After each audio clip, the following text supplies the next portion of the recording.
పెళ్ళి ఎప్పుడు చేసుకుంటావురా? ఉద్యోగం వచ్చిన తర్వాత, ఉద్యోగం ఎప్పుడు వస్తుంది? ఇంటర్వ్యూలో సెలెక్ట్ అయిన తర్వాత. ఇంటర్వ్యూలో ఎప్పుడు సెలెక్ట్ అవుతావో? అది మన చేతుల్లో ఉండదు. ఏమే? నువ్వు ఎంత మంచిగా అన్ని ప్రశ్నలకి సమాధానం చెప్పినా వాళ్ళు సెలెక్ట్ చేయాలనుకుంటేనే చేస్తారు. అయితే ఇంకెప్పుడు చేసుకుంటావు పెళ్ళి? ఉద్యోగం ఉంటే చేసుకుంటా, లేదంటే అట్నే ఉంటా. అట్టంటే ఎట్రా? ఎవరు నోకం చూస్తాను చేసుకునేరా, ఉద్యోగం వల్ల వస్తుందిలే. ఎక్కడికి మావా?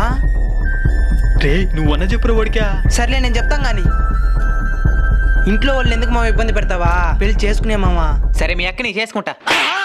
ఉద్యోగం లేకుండా ఎవడు ఇస్తాడు? నేను మా ఇంట్లో వాళ్ళు అనుభవిస్తున్న బాధలే చాలా మచ్చా. కొత్తగా కష్టాన్ని కొని తెచ్చుకోవాలనుకోవడం లేదు. ఉద్యోగం ఉండి లక్షల జీతాలు తీసుకునే వాళ్ళే విడాకులు తీసుకునేస్తా ఉన్నారు. ఇక నాలంటి వాళ్ళతో ఎవరు ఉంటారు చెప్పా? అట్ట కాదు మావా. ఉద్యోగం లేనడు వాటికి విలువే ఉండదు మచ్చా. కాదని చేసుకుంటే వచ్చిన అమ్మాయే కాదు, మా అమ్మ నాయన కూడా ఇబ్బంది పడాల్సి వస్తుంది. ప్రేమ పుట్టేదానికి డబ్బు ఉండాల్సిన లేదు మచ్చా, కానీ ఆ ప్రేమని కాపాడుకునేదానికి మాత్రం ఖచ్చితంగా డబ్బు ఉండాలి.